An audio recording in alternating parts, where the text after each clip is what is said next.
మన ప్రభువును రక్షకుడిని యేసుక్రీస్తు నామంలో మీ అందరికీ వందనాలు సమర్పించుకున్నానండి.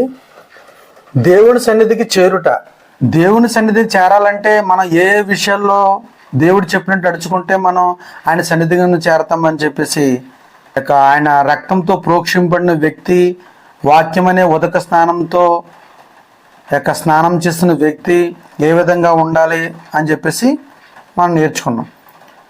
హెబ్రీ రాసిన పత్రిక 10:22 వచనంలో విషయాలు పొందుపరిచాడు, పరిశుద్ధాత్మ చేత పొందుపరిచాడు. ఒకసారి చదువుకుందామండి. హెబ్రీ రాసిన పత్రిక 10:22 వచనం. మనస్సాక్షి కల్మషం తోచుకున్నట్లు ప్రోక్షింపడిన హృదయములు గలవారమును నిర్మలమైన ఉదకముతో స్నానం చేసిన శరీరములు గలవారమునై ఉండి విశ్వాసం విషయంలో సంపూర్ణ నిశ్చయత కలిగి యథార్థమైన హృదయంతో మనం దేవుని సన్నిధానంకు చేరుదుము.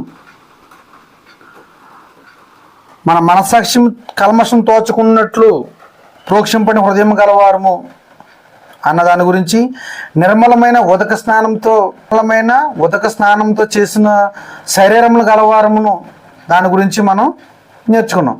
ఇప్పుడు విశ్వాసం విషయంలో సంపూర్ణ నిశ్చయత కలిగి ఉండడం ఎలాగ ఉండాలి అని, యథార్థ హృదయము కలిగి ఎలాగ ఉండాలి, యథార్థ హృదయం కలిగి ఉండాలి, విశ్వాసం విషయంలో సంపూర్ణ నిశ్చయత కలిగి ఉండాలి. అలా కలిగి ఉన్న వ్యక్తే దేవుడి సన్నిధికి చేరుతారు. దేవుడు ఉండే ఆ లోకానికి వెళ్తాడు. భూమిపై ఉన్న మానవుడు దేవునితో శాశ్వతమైన సంబంధం కలిగి ఉన్నాడండి. నువ్వు భూమి మీద ఉన్న వ్యక్తి ఎప్పుడు కూడా దేవునితో శాశ్వతమైన సంబంధం కలిగి ఉండాలి. అంటే అటువంటి శాశ్వతమైన సంబంధం కలిగి ఉండాలంటే ఆయనతో సంబంధం ఉంటూ ఉండాలి. నీకు ఆయనతో ఎప్పుడు కూడా అన్యోన్య సహవాసం కలిగి ఉండాలి. ఆయనతో ఎప్పుడు కూడా నువ్వు నీ మనసులో ఎప్పుడు కూడా ఆలోచన కలిగి ఉంటూ ఉండాలి. ఎప్పుడు కూడా దేవుడు యందు భయభక్తులు కలిగి ఉండాలి. దేవుడు ఏమైతే చెప్పాడో ఆ ప్రకారం నడుచుకుంటూ ఉండాలి. దేవుడితో మన సంబంధం కలిగి ఉంది. మనం ఎవరి పిల్లలు? మనం ఆయన పిల్లలము. ఆయన కుమారులుగా నీ పుట్టించాడు. ఆయన స్వరూపమందు ఆయన పోలిక చెప్పున నరుని నిర్మించాడు. మనం ఆయన స్వరూపం, ఆయన పోలిక. అటువంటి పోలికైన వ్యక్తివు, ఆయన స్వరూపంతో కలిగి ఉన్న వ్యక్తివు నువ్వు ఆయన చెప్పినట్టు నడుచుకోవాలి. నువ్వు ఆయన జీవించిన జీవితం ఎలాగైతే జీవించాడో, ఏ పాపం లేని స్థితి కలిగి ఉన్నాడో అలా నువ్వు జీవించాలి. అలా జీవిస్తేనే నువ్వు దేవుని సన్నిధాన్ని చేరతావు. ఏ విశ్వాసం ఒప్పుకుని ఏ విశ్వాసం ఒప్పుకుని నువ్వు బాప్తిసం పొందావు, ఏ విశ్వాసంగా ఉన్నావు, ఆ విశ్వాసం విషయంలో నువ్వు సంపూర్ణ నిశ్చయత కలిగి ఉన్నావా లేదా? సంపూర్ణ నిశ్చయత కలిగి ఉండాలి. ఎవరి కాళ్ళు పరీక్షిస్తూ ఉండాలి. నేను సంపూర్ణ నిశ్చయత కలిగి ఉన్నానా? విశ్వాసం విషయంలో నేను ఎలాగున్నాను? విశ్వాసం విషయంలో తొలగిపోయేలా ఉన్నానా? క్రీస్తు గారు అపోస్తుల శిష్యులు చెప్తాడు, ఆవగింజంత విశ్వాసం మీకు ఉండాలని చెప్తున్నాడు. ఆవగింజంత విశ్వాసం ఉంటే ఈ కంబల చెట్టు వెళ్ళి సముద్రంలో పడమంటే పడుతుంది. అటువంటి విశ్వాసం నాలో ఉందా? క్రైస్తవులు అనేటువంటి వారికి ఈ విధంగా ఆలోచిస్తూ ఉండాలి. నీ విశ్వాసం విషయంలో నేను సంపూర్ణ కలిగి ఉన్నానా? నేను దేవుని మీద సంపూర్ణంగా ఆనుకుని ఉన్నానా?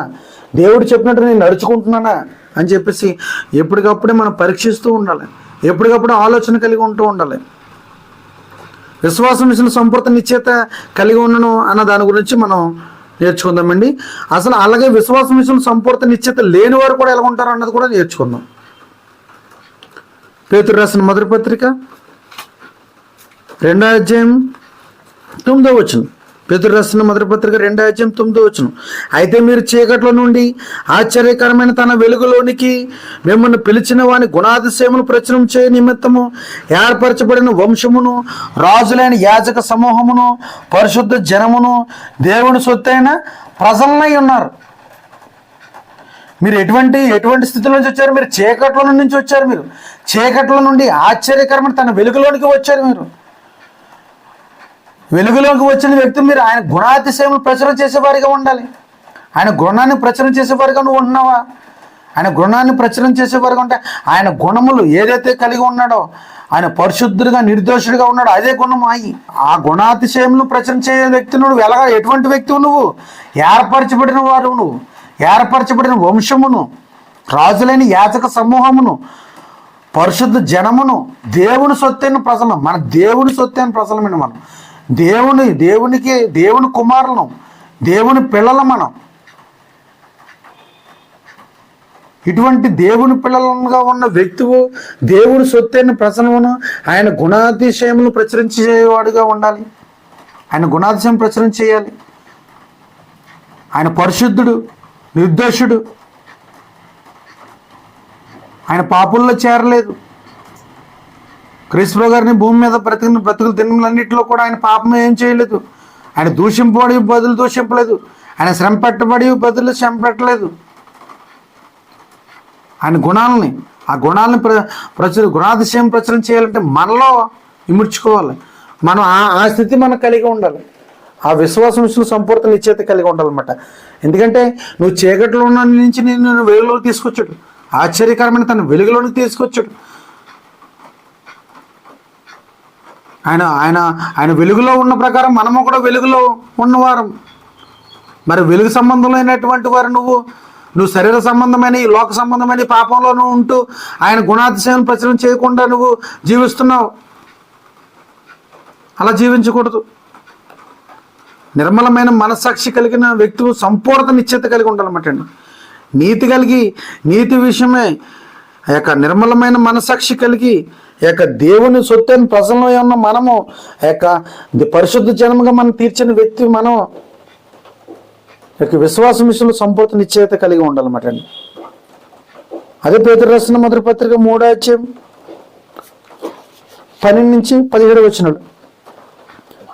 ప్రభువు కనులు నీతిమంతుల మీదను, ఆయన చెవులు వారి ప్రార్థన వైపున ఉన్నవి కానీ ప్రభువు ముఖము కీడు చేయు వారికి విరోధముగా ఉన్నది. మీరు మంచి విషయంలో ఆసక్తి గలవారైతే మీకు హాని చేయువాడెవడు? మీరు ఒకవేళ నీతి నిమిత్తం శ్రమపడను మీరు ధన్యులే. వారి బెదిరింపులకు భయపడకుడి, కలవరపడకుడి. ప్రభు కనులు ఎవరి మీద ఉంటాయి? నీతిమంతుల మీద ఉంటుందండి. ప్రభు కీడు చేయవారికి ఆయన కనులు దూరముగా ఉంటుంది. ప్రభువు ముఖము కీడు చేయవారికి విరోధముగా ఉంటుంది. కీడు చేసే వ్యక్తికి తోడుగా ఉండటండి. ఆయన ముఖము పక్క పెట్టి ఉంటాడు అనమాట అండి. మనం చూడండి, లోకానుసారంగా మాట్లాడేటప్పుడు ఇష్టం లేని వారు అవతలని వ్యక్తి మనం మాట్లాడేటప్పుడు ముఖం పక్క పెట్టుకుని చూడు, ముఖం తిప్పేసాడు అని అంటారు, ముఖం తిప్పేసుకుంది అని చెప్పేసి అంటారు. మరి అలాగే దేవుడు కూడా నీతిమంతులైన వారి ప్రార్థన వింటాడండి. నీతిమంతులు చేసిన ప్రార్థన ఆలకిస్తూ ఉంటాడు. ఆయన వైపు ఆయన చెవులు వింటూ ఉంటాడు. వాళ్ళని చూస్తూ ఉంటాడు. కానీ కీడు చేయ వారికి ఆయన ముఖము ప్రక్క తిప్పేసుకుంటాడండి, విరోధముగా పెడతాడండి. మీరు మంచి విషయంలో ఆసక్తి గలవారైతే మీకు హాని చేయవాడెవడో? నువ్వు మంచి చేత నీకు హాని చేసేవాడెవడో? దేవుడు నీకు తోడుగా ఉంటాడు కదా. దేవుడు నీకు తోడుగా నిన్ను కాపాడతాడు కదా. నువ్వు మంచి విషయంలో ఒకవేళ మీరు మంచి చేసినా సరే, ఒక మంచి విషయంలో నీకు నీతి నిమిత్తం శ్రమ పడినా మీరు ధన్యులే. ఒకవేళ నీకు మంచి చేసినా సరే చెడు ఎదురైనా అది కూడా ధన్యులే అంటున్నాడు కదా. అది కూడా ధన్యులే. వారి బెదిరింపులకు భయపడకుడి, కలవరపడకుడి. ఒకవేళ ఎవరైనా బెదిరించని నీతి నిమిత్తం నువ్వు నిలబడి నువ్వు చేసినప్పుడు నువ్వు ఎవరైనా బెదిరించిన నువ్వు బెదరకుడి, కలవరపడకుడి. పైన ఉన్నవాడు మనల్ని చూస్తూ ఉంటాడో. నీతి నిమిత్తం హింసింపడు ధన్యులు, పరలోక రాజ్యము వారిది. అదేవిధంగా నీ నీతి నిమిత్తం ఒకవేళ శ్రమ పడిన మీరు ధన్యులే. ఎవరు బెదిరింపులకు భయపడకూడదండి. ఎవరు కలవరపెట్టిన నువ్వు కలవరపడకూడదు. ఇటువంటి విశ్వాసం కలిగి ఉండాలి. నువ్వు నీతిమంతుడు అయ్యావనంటే నీ ప్రార్థన దేవుడు ఆలకిస్తాడు. ఆయన చెవులు నీ ప్రార్థన వైపుగా ఉన్నవి. నిర్మలమైన మనస్సాక్షి కలిగిన వారై మీలో ఉన్న నిరీక్షణ గురించి మిమ్మల్ని హేతువుడు ప్రతి వారికి సాత్వికముతోనూ భయముతోనూ సమాధానం చెప్పుడు ఎల్లప్పుడూ సిద్ధంగా ఉండి మీ హృదయములందు క్రీస్తును ప్రభువుగా ప్రతిష్ఠించుడి. అప్పుడు మీరు దేని విషయమే దుర్మార్గులను దూషింపబడుతురో దాని విషయమే క్రీస్తునందున మీ సత్ప్రవర్తన మీరు అపనంద చేయవారు సిగ్గుపడుతురు. నిర్మలమైన మనస్సాక్షి కలిగి ఉండాలండి. యొక్క నిర్మలమైన మనస్సాక్షి కలిగి ఉండి యొక్క నిరీక్షణను నిరీక్షణను గురించి మిమ్మల్ని నిరీక్షణ కలిగి హేతువాదులు ఉంటారు, ప్రతిదానికి అడుగుతూ ఉంటారు. వాళ్ళతో ఎవరికి సాత్వికంతో సమాధానం చెప్పాలి, భయంతో సమాధానం చెప్పాలి. ఇక సమాధానం చెప్పుచు ఎల్లప్పుడూ సిద్ధంగా, సమాధానం చెప్పండి, ఎల్లప్పుడూ సిద్ధంగా ఉండాలి. నీ హృదయం ముందు క్రీస్తు ప్రభువుని ప్రతిష్ఠించుకోవాలి. నువ్వు క్రీస్తు ప్రభువుని ప్రతిష్ఠించుకున్నావు అంటే నువ్వు నిర్మలమైన మనస్సాక్షి ఉంటుంది నీకు. నీకు సాత్వికం ఉంటుంది, భయం ఉంటుంది, సమాధానం ఉంటుంది. నువ్వు క్రీస్తు ప్రభువుని ప్రతిష్ఠించకపోతే నీకు ఏమి ఉండవు, నీకు సమాధానం ఉండదు, ఎప్పుడు గొడవ పడుతూ ఉంటావు, సాత్వికం ఉండదు, ఎప్పుడు ప్రతిదానికి భయపడుతూ ఉంటావు, నిరీక్షణ గురించి మర్చిపోతావు. క్రీస్తు ప్రభు రెండో రాకడ వచ్చినంత వరకు కూడా మన నిరీక్షణ కలిగి ఓర్చుకోవాలన్న మాటలో ఏదన్నా ఆపద వస్తే నువ్వు భయపడుతూ ఉంటావు. నువ్వు కలవరపడకూడదు, బెదరకూడదు. నీ ప్రవర్తన విషయంలో ఎలా ఉండాలి, నీ భక్తి విషయంలో ఎలా ఉండాలి. పేతురు రాసిన మొదటి పత్రిక 3వ అధ్యాయం 2-4 వచనాలు. అందువలన వారిలో ఎవరైనా వాక్యమునకు అవిధేయులైతే వారి భయంతో కొన్ని మీ పవిత్ర ప్రవర్తన చూచి వాక్యము లేకుండానే తమ భార్యలు నడవడిన వలన రాబట్టబడవచ్చును. నువ్వు వాక్యము, నీ పవిత్ర ప్రవర్తన చూచి, నీ వాక్యాన్ని చూసి ఒకవేళ నీ భార్య ఒకవేళ తప్పు ఉంటే నీ ప్రవర్తన చూసి అవన్నీ కూడా నీ దారిలో రాబట్టబడవలసును అని చెప్పేసి అన్నారు. ఈ విధంగా దేవుని విశ్వాసం విషయంలో సంపూర్ణ నిశ్చయిత కలిగి ఉండాలి. 3 చూసుకున్నట్లయితే జడలు అనుకున్నట్టు, బంగారు నగలు పెట్టుకున్నట్టు, వస్త్రములు ధరించుకున్నట్టు, వెలుపట అలంకారం మీకు అలంకారముగా ఉండక సాధువైనట్టు మృదువైనట్టు గుణమును అక్షయాలంకారములు గల మీ హృదయపు అంతరంగ స్వభావం మీకు అలంకారముగా ఉండవలను. అది దేవుని దృష్టికి మిగులు విలువ గలది. జడలు అల్లుకునడం, బంగారు నగలు పెట్టుకున్నట్టు, వస్త్రములు ధరించుకున్నట్టు, ఇది వెలుపట కనిపించే ఆ అలంకారం కాదండి. నీ హృదయ అలంకారం కావాలి. నీ హృదయం అలంకారం కావాలి. సాధువైనట్టు మృదువైనట్టు అయిన గుణము అక్షయ అలంకారంగా మీ హృదయ అంతరంగ స్వభావం మీకు అలంకారం ఉండాలంటే మన హృదయంలో ఆ యొక్క అంతరంగ స్వభావానికి ఇవి అలంకరించుకోవాలి. అవేంటి? సాధువైనట్టు, మృదువైనట్టు, ఎటువంటి గుణాలనే మనం ఏర్పరచుకోవాలి. ఇది పరిశుద్ధ ప్రవర్తన. భక్తి ఈ విధంగా మనం హృదయంలో ప్రోక్షించుకోవాలి. హృదయంలో ప్రోక్షింపడి నువ్వు బాప్తిసం పొందిన వ్యక్తివి ఇటువంటి స్థితిని కలిగి ఉంటుంది. పరిశుద్ధమైన ప్రవర్తన కలిగి ఉంటావు, భక్తి కలిగి ఉంటావు. హృదయ శుద్ధి గల వారు ధన్యులు, వారు దేవుని చూచెదరు. నీ హృదయం శుద్ధిగా ఉండాలి. నీ హృదయంలో అలంకారంగా ఉండాలి. నువ్వు పైకి కనిపించే అలంకారం కదండి. చాలామంది పైకే మంచి ఇదిగా అలంకారం అవుతూ ఉంటారు. నువ్వు వెలుగు సంబంధులుగా ఉండాలి, దేవుని సంబంధులుగా ఉండాలి. ఈ లోక సంబంధులు, దుష్టుని సంబంధులు నువ్వు కలిగి ఉండకూడదు. మన దేవుని మూలంగా పుట్టిన వారు మనం క్షయమైపోయే బీజం నుండి పుట్టిన వారం కాదు. మనం అక్షయమయపోయిన బీజం నుండి పుట్టిన వారము. అది ఎప్పుడు నిరంతరం ఉండేది. పేతురు రాసిన మొదటి పత్రిక 1వ అధ్యాయం 23వ వచనం. పేతురు రాసిన మొదటి పత్రిక 1వ అధ్యాయం 23వ వచనం. మీరు క్షయబీజం నుండి కాక శాశ్వతముకు జీవము గల దేవుని వాక్య మూలముగా అక్షయ బీజమును పుట్టింపబడిన వారు గనుక నిష్కపటమైన సహోదర ప్రేమ కలిగినట్లు మీరు సత్యమునకు విధేయులవుట చేత మీ మనసులను పవిత్రపరుచుకుని వారై ఉండి ఒకరినొకరు హృదయపూర్వకంగాను మెక్కటకముగాను ప్రేమించుడి. మన క్షయమైపోయే బీజం నుండి మనం పుట్టలేదు. అక్షయం శాశ్వతముకు జీవము గల దేవుని వాక్య మూలంగా అక్షయ బీజం నుండి పుట్టినబడిన వారు మన మధ్య సహోదరుల మధ్య నిష్కపటమైన ప్రేమ ఉండాలి. కపటమైన ప్రేమ ఉండకూడదు. సత్యమునకు విధేయుల చేత మీ మనసులను పవిత్రపరుచుకున్న వారే ఉండాలి.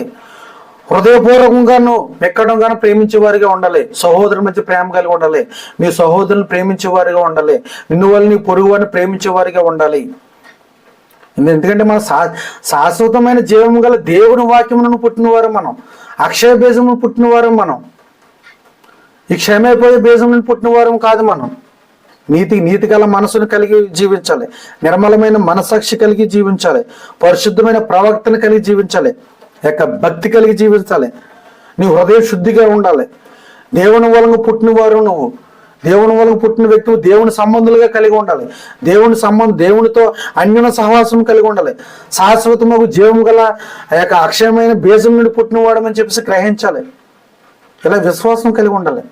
ఈ విశ్వాసంలో విషయంలో నువ్వు ఉన్నావంటే నువ్వు చిన్న చిన్న విషయాల్లో నువ్వు తొట్టిల్లో నువ్వు పొరపాటున నువ్వు తొలగిపోకుండా ఉంటావు. నువ్వు బాప్తిసం పొంది నువ్వు ఎప్పుడు కూడా నిరంతరం ఈ యొక్క విశ్వాసం విషయంలో సంపూర్ణ నిశ్చిత కలిగి ఉండాలి. అయితే ఈ విశ్వాసం విషయంలో సంపూర్ణ నిశ్చిత లేని వారు ఎలా ఉంటారు అన్న దాని గురించి తెలుసుకుందామండి. విశ్వాసం విషయంలో సంపూర్ణ నిశ్చిత లేనివారు యోహాను రాసిన మొదటి పత్రిక 2వ అధ్యాయం 22వ వచనం. యేసు క్రీస్తు కాడని చెప్పువాడు, యేసు క్రీస్తు కాడని చెప్పువాడు తప్ప ఎవడ అబద్ధికుడు, తండ్రిని కుమారుని ఒప్పుకోడని వీడే క్రీస్తు విరోధి.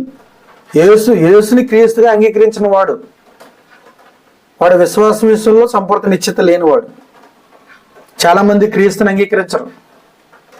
అంగీకరించలేదు. అక్కడ క్రీస్తు బ్రదర్ ఉన్నప్పుడు ఈయన క్రీస్తు బ్రదర్ని ఈయన యేసు కదా, యేసేపు మరియకు పుట్టిన కుమారుడు కదా, ఇతని పేరు యేసు కదా, ఈయనేంటి, ఈయన క్రీస్తు ఎలాగయ్యాడు, ఈయన రక్షకుడు ఎలాగయ్యాడు, ఈయన రక్షకుడు కాదు అని చెప్పేసి అంగీకరించిన వ్యక్తి. అటువంటి వాడి వ్యక్తి ఎవరో అబద్ధికుడు, తండ్రిని కుమారుని ఒప్పుకోనని వీడే క్రీస్తు విరోధి. క్రీస్తు విరోధి. తండ్రిని కుమారుని ఒప్పుకోవాలండి. తండ్రిని కుమారుని కూడా ఒప్పుకోకుండా ఉన్నవాడు ఎవరో ఆ విశ్వాసం విషయంలో సంపూర్ణ నిశ్చేత లేనివారు. క్రీస్తు జ్ఞానం కలిగి అనుభవపూర్వకంగా పొంది కూడా దాన్ని విసర్జించేవారు కూడా ఉన్నాడు. చూడండి, హెబ్రీయులకు రాసిన పత్రిక 10వ అధ్యాయం 26వ వచనం. హెబ్రీయులకు రాసిన పత్రిక 10వ అధ్యాయం 26వ వచనం. మనం సత్యమును గూర్చి అనుభవ జ్ఞానం పొందిన తర్వాత బుద్ధిపూర్వకంగా పాపం చేసిన ఎడల పాపమునకు బలి ఇకను ఉండదు గాని. సత్యమును గురించి అనుభవ జ్ఞానం పొంది ఈయన ద్వారా ఈయనే సత్యవంతుడు, ఈయనే నీతిమంతుడు, ఆయన నీతిమంతుడుగా ఉంటే మన ప్రార్థన ఆలకిస్తాడు అని చెప్పేసి నువ్వు తెలుసుకుని ఈయన ద్వారా బాప్తిసం పొంది ఆ విశ్వాసం విషయంలో తొలగిపోయి సత్యమును గురించి అనుభవ జ్ఞానము పొందిన తర్వాత కూడా నువ్వు బుద్ధిపూర్వకంగా పాపం చేస్తే ఆ పాపానికి బలి ఉండదండి. ఆయన బలి అర్పించిన విషయాన్ని ఆయన నువ్వు వ్యర్థం చేసిన వారు అవుతావు అనమాట. నువ్వు నీకు ఆ పాపానికి ఇంకా పరిహారం ఉండదు. ఇంకా నువ్వు బుద్ధిపూర్వకం చేసిన పాపానికి బలి ఇక ఉండదు అనమాట. నువ్వు మళ్ళీ పాపానికి చేసే వ్యక్తి ఉంటే నువ్వు ఆడు ఎటువంటి వ్యక్తి ఎవరికి చెప్పేస్తానంటున్నాడు? న్యాయపు తీర్పునకు భయంతో ఎదురు చూచుటయు విరోధులను దహింపవు తీక్షమైన అగ్ని నీకు ఇకను ఉండును. తీర్పు తీర్చినప్పుడు నీవు ఇంకా తీర్పు దినాన్ని చనిపోతుంది. ఇంకా విరోధులను దహింపవు తీక్షమైన అగ్ని నీకు ఉంటుంది అనమాట. నీ బుద్ధిపూర్వకంగా పాపం చేస్తే సంపూర్ణ నిశ్చేత లేనివాడు కొన్ని దినాలు ఉండి కొన్ని దినాల్లో తొలగిపోతూ ఉంటాడండి. పాపస్థితిలోకి వెళ్ళిపోతూ ఉంటాడండి. విశ్వాసం విషయంలో సంపూర్ణంగా ఉండడు, నిలవలేడు. అనుభవపూర్వకంగా పొందిన వ్యక్తి తొలగిపోతూ ఉంటాడు. నువ్వు ఏ ఉపదేశ క్రమానికి అంగీకరించబడ్డావో దానికి లోబడి ఉండాలి కదా. నువ్వు ఉపదేశించిన దానికి నువ్వు లోబడి ఉండాలి కదా, నిలబడాలి. రోమీయులకు రాసిన పత్రిక 6వ అధ్యాయం 17వ వచనం. రోమీయులకు రాసిన పత్రిక 6వ అధ్యాయం 17వ వచనం. మీరు పాపనకు దాసులు ఏంటారు కానీ ఏ ఉపదేశ క్రమంగా మీరు అప్పగించబడతారో దానికి హృదయపూర్వకంగా లోబడిన వారై. హృదయపూర్వకంగా లోబడరు. హృదయాన్ని అలా స్వాధీనపరుచుకోలేరు, మనసును స్వాధీనపరుచుకోలేరు. మనసాక్షి దోషారోపణ చేసినా సరే ఆ యొక్క మనసాక్షికి వాతం వేసేవారిగా ఉంటారు. పాపానికి దోషులైపోతారు. వాళ్ళు పాపంలోనే జీవిస్తూ ఉంటారు. వాళ్ళు విశ్వాసం విషయంలో సంపూర్ణ నిశ్చిత కలిగిన వారు కాదు. వీళ్ళు విశ్వాసం విషయంలో సంపూర్ణ నిశ్చిత కలిగి ఉండాలి. విశ్వాసం విషయంలో పాత జీవితాన్ని వదులుకోలేడు. పాత జీవితాన్ని వదులుకోవాలి. పేతురు రాసిన మొదటి పత్రిక 2వ అధ్యాయం 22వ వచనం. పేతురు రాసిన మొదటి పత్రిక 2వ అధ్యాయం 22వ వచనం.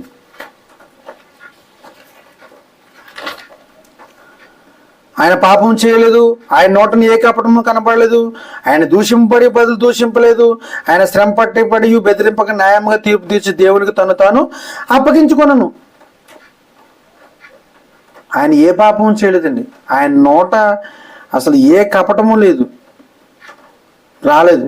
ఆయన దూషింపడి బదులు దూషింపలేదు. అటువంటి ఆయన్ని ఒప్పుకుని నువ్వు బాప్తిసం పొందిన వ్యక్తివు, అటువంటి ఆయన్ని ఒప్పుకుని నువ్వు పాపక్షమాపణ పొందిన వ్యక్తివు, నువ్వు ఒక విశ్వాసం విషయంలో నువ్వు ఎలాగా ఆ యొక్క తొలగిపోతున్నావు, నువ్వు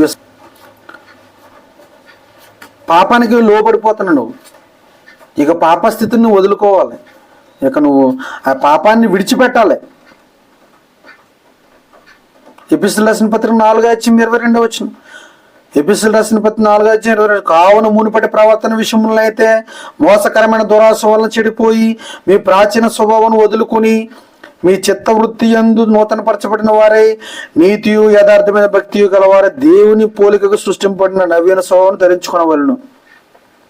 మునుపటి ప్రవర్తన విషయంలోనైతే మోసకరమైన దురాశ వలన చెడిపోయే నువ్వు ప్రాచీన స్వభావాన్ని వదులుకుని నువ్వు అటువంటి వదులుకున్నావు. నువ్వు మీ చిత్తవృత్తి యందు నూతనపరచబడ్డావు. నీతి యథార్థమైన భక్తి గలవారై ఉన్నావు. దేవుని పోలిక సృష్టింపడిన వారు నవీన స్వభావం ధరించుకున్న వ్యక్తి కూడా నువ్వు ఆ విశ్వాసం విషయంలో నువ్వు తొలగిపోతున్నావు.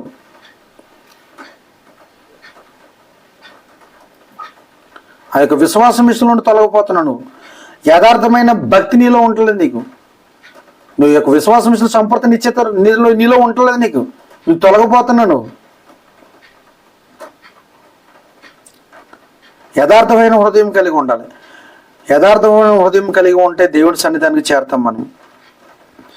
ఎపిసోడ్ రాసిన పత్రిక 4:18 వారైతే అంధకారమైన మనసు గలవారై తమ హృదయ కాఠిన్యం వలన తమలోని అజ్ఞానం చేత దేవుని వల్ల కలుగు జీవంలోని వేరుపరచబడిన వారై తమ మనసునకు కలిగిన వ్యర్థత నడుచుకొనుచున్నారు. యథార్థమైన హృదయం కలిగి ఉండాలండి. అంధకారమైన మనసు కలిగి ఉండకూడదు. హృదయం కాఠిన్యం ఉండకూడదు. యథార్థ హృదయం కలిగి ఉండాలి. యథార్థ హృదయం కలిగి ఉన్నటువంటి వ్యక్తులు నువ్వు దేవుని సన్నిధానికి చేరతావు. దేవుని సన్నిధానికి చేరాలంటే నీ హృదయం యథార్థంగా ఉండాలి. యాకోబు రాసిన పత్రిక 1:22-25 వరకు. యాకోబు రాసిన మొదటి పత్రిక 1:22-25 వరకు. మీరు వినువారు మాత్రమే ఉండి మిమ్మల్ని మీరు మోసపరుచుకొనకుండా వాక్య ప్రకారం ప్రవర్తించు వారిని అయ్యుండి, ఎవడైనా వాక్యం వినువాడైండి దాని ప్రకారం ప్రవర్తింపని వాడైతే వాడు అద్దములు తన సహజ ముఖంను చూచుకొని మనిషిని పోలి ఉన్నాడు. మనం వినువారు మాత్రమే ఉండకూడదండి, విని దాని ప్రకారం నడుచుకునేవారుగా ఉండాలన్నమాట అండి. ముఖము అద్దంలో చూసుకుంటాం, మనం వెళ్ళి కాసేపటికి మళ్ళీ మర్చిపోతాం. అలాగా మర్చిపోయే వరకు ఉండకూడదు. మనం వాక్యాన్ని నేర్చుకున్న వ్యక్తి, వాక్యాన్ని అంగీకరించిన వ్యక్తి నువ్వు అలా ఉండకూడదు అని ఉదాహరణ చెప్తున్నాడు అనమాట అండి. ఇలాగ యథార్థమైన హృదయం కలిగి ఉండాలన్నమాట. దేవుని వాక్యం విని మర్చిపోయే వరకు ఉండకూడదు. ఆ వాక్యం అందు నిలిచి ఉండాలి. మాట తప్పని వారిగా ఉండాలి. హృదయమును నాలుగును స్వాధీనపరుచుకునే వాడే ఉండాలి. యాకోబు రాసిన పత్రిక 3:2 అనేక విషయాలు మనం అందరం తప్పు వచ్చున్నాము. ఎవడైనా మాట ఏం తప్పని ఎడల అట్టివాడు లోపం లేని వాడై తన సర్వ శరీరమును స్వాధీనమందించుకున్న శక్తి గలవాడగును. గుర్రములు మనకు లోబడికి నోటికి కళ్ళెం పెట్టి వాడి శరీరం అంతా తిప్పుతాము కదా. వాడలను కూడా చూడు, అవి ఎంతో గొప్పవే, పెనుగాలి కొట్టుకుని పోబడినను వాడ నడుపు అని ఉద్దేశం చొప్పున మిక్కిలి చిన్నదకు చొక్కాని చేత త్రిప్పబడును. అలాగను నాలో కూడా చిన్న అవయవమైనను బహుగా అదిరిపడును. ఎంత కొంచెము నిప్పు ఎంత విస్తారమైన అడవిని తగలబెట్టును. నాలుగు అగ్ని, నాలుగు మన అవయవంలో ఉంచబడిన పాప ప్రపంచమై సర్వ శరీరములకు మాలిన్యం కలుగు చేయొచ్చు. ప్రకృతి జన్మకు చిచ్చుపెట్టును, అది నరకము చేత చిచ్చుపెట్టుబడును. వ్యక్తి అనేక విషయంలో మనమందరం తప్పు వచ్చున్నాం. ఎవడను మాట తప్పని అట్టివాడు లోపం లేనివాడు తన శరీరంను స్వాధీనం అందించుకుని శక్తి గలవాడు అనమాట. మన మాట నిలబెట్టుకుని మాట ఎందుకు నిలిచి అనుకో, దేవుని వాక్యం నిలిచి ఉన్న వ్యక్తి ఎలా ఉంటాడంట? లోపం లేనివాడే ఉంటాడండి.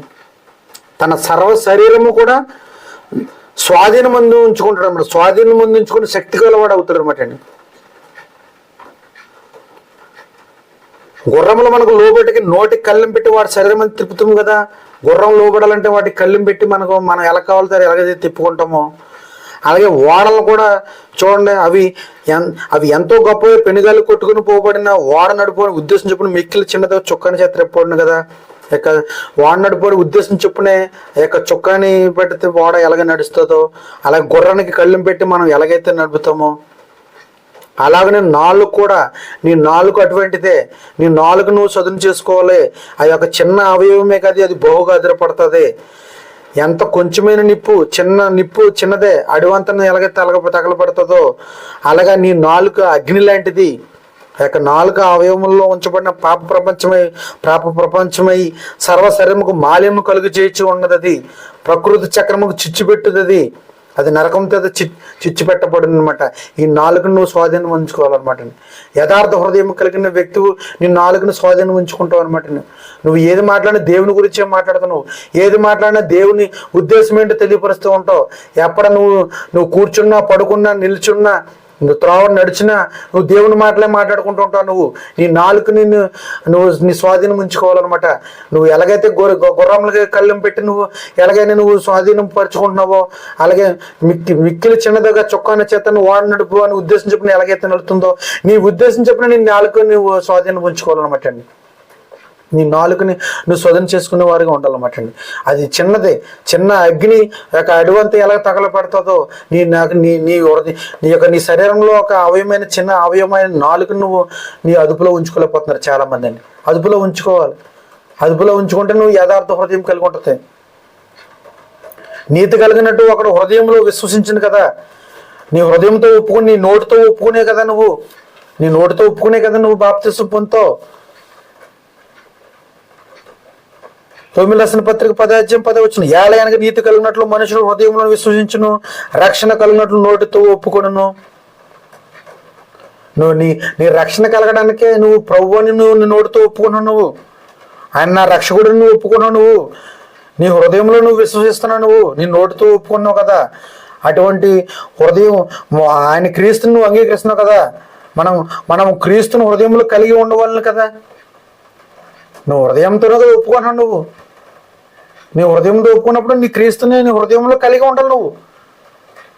నువ్వు నీ నోటితో నువ్వు మామూలుగా నోటితో ఒప్పుకుంటాం కాదు, అది నీ హృదయంలోంచి ఒప్పుకోవాలన్నమాట అండి. ఈ లోకంలో అనేకులైన క్రైస్తవులని చెప్పుకున్నట్టు సిగ్గుపడుతూ ఉంటారు చాలామంది. నీ నోటితో నువ్వు హృదయపూర్వకంగా ఒప్పుకుంటా, నువ్వు క్రైస్తవుడని నువ్వు ఒప్పుకుంటావు. నువ్వు ధైర్యంగా నువ్వు క్రీస్తు మాట్లాడతావు. నువ్వు క్రీస్తుని గురించే మాట్లాడతావు. దేవుని ఉద్దేశం, దేవుని సంకల్పం గురించే మాట్లాడతావు. నువ్వు భయపడవు. మన హృదయంలో ఆయన ప్రతిష్ఠించుకోవాలి. నువ్వు ప్రభువుని క్రీస్తుగా నువ్వు హృదయంలో ప్రతిష్ఠించుకోలే. నీ హృదయాధిపతి క్రీస్తు.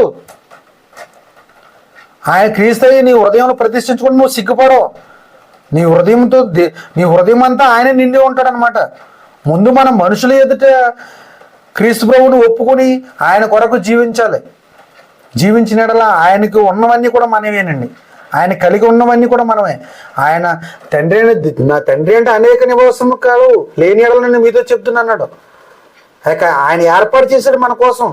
ఆ ఏర్పాటు చేసిన స్థలంలో వెళ్తామండి. తండ్రి అయిన దేవుని కుడిపార్శ్వన ఎలాగైతే క్రీస్తువుకు ఎలా కూర్చున్నారో మనం అందరూ కూడా సన్నిధానంలోకి వెళ్ళాలంటే యథార్థ హృదయం కలిగి ఉండాలన్నమాట. హృదయం శుద్ధిగా ఉండాలన్నమాట అండి. దేవుడు ఏమైతే చెప్పాడో ఆ ప్రకారం నడుచుకుంటూ ఉండాలండి. దేవుని ఉద్దేశం నెరవేర్చేవారుగా ఉండాలన్నమాట అండి. నీ హృదయంలో ప్రోక్షింపడిన వ్యక్తి నువ్వు నీ విశ్వాసం విషయంలో సంపూర్ణ నిశ్చయిత కలిగి ఉండాలన్నమాట అండి. అలాగే విశ్వాసం విషయంలో సంపూర్ణ నిశ్చయిత కలిగి ఉంటే నువ్వు దేవుడి సన్నిధానానికి చేరతావు. నువ్వు దేవుడు ఆయన క్రీస్తు ప్రభు రెండో రాకడ వచ్చేంత వరకు పర్యాంతం వరకు కూడా నీ విశ్వాసం విషయం సంపూర్ణ నిశ్చయిత కలిగి ఉండాలి. నువ్వు అప్పుడే నువ్వు దేవుడి సన్నిధానానికి చేరతావు. అలాగా ఉండాలండి. ఆ విశ్వాసం విషయంలో నువ్వు తొలగిపోకుండదండి. నీ విశ్వాసం, దేవుని యందు ఇచ్చిన విశ్వాసం, నువ్వు బాధలు వచ్చినా, హింసలు వచ్చినా, ఇబ్బందులు వచ్చినా నువ్వు తొలగిపోకుండా ఉండాలండి. దేవుని విషయంలో యథార్థత కలిగి జీవిస్తూ ఉండాలన్నమాట. నీ యథార్థను వదలకూడదండి. నీతిమంతుడిగా జీవిస్తున్నాడు, నీతిని వదలకూడదండి. దేవుడి ఉద్దేశం నెరవేర్చాలి. దేవునితో సహవాసం కలిగి ఉండాలి. దేవుని యొక్క అన్యోన్య సహవాసం కలిగి ఉండాలండి. బ్రతుకుడు క్రీస్తు చావేతల్లా మన అపోస్తలుడైన పౌలు ఎలాగైతే చెప్పాడో ఆ ప్రకారంగా జీవించే వారికి ఉండాలండి. అదేనా మేలే మనకి. చావైతే మేలు. ఆ విధంగా జీవించాలండి. ఇక నువ్వు అంగీకరించిన వ్యక్తివి, నోటితో నువ్వు ప్రభువని నా రక్షకుడని నువ్వు అంగీకరించిన వ్యక్తివి, నువ్వు ఆ విశ్వాసం సంపూర్ణ నిశ్చయిత కలిగి ఉండాలండి. మీరు అందరూ కూడా ఇక దేవుడిని చెప్పిన ప్రకారం నడుచుకుంటూ, దేవుడిని ఆజ్ఞలు పాటిస్తూ, హృదయం శుద్ధిగా ఉంటూ, దేవుడు ఏదైతే చెప్పాడో ఆ ప్రకారం నడుచుకుంటూ, క్రీస్తు గారు ఎలాగైతే జీవించాడో ఆ ప్రకారం నడుచుకుంటూ, క్రీస్తు గారు వెంబడించిన అపోస్తలుని శిష్యులు ఎలాగైతే ప్రకటించారో, ఎలాగైతే జీవించారో ఆ ప్రకారం జీవిస్తూ ఉండాలని నన్ను నేను హెచ్చరించుకుంటూ, మిమ్మల్ని అందరినీ హెచ్చరిస్తూ ఈ నా మాటలు ముగిస్తున్నానండి. మీ అందరికీ ప్రభువైన యేసుక్రీస్తు ద్వారా వందనాలు సమర్పించుకుంటున్నానండి.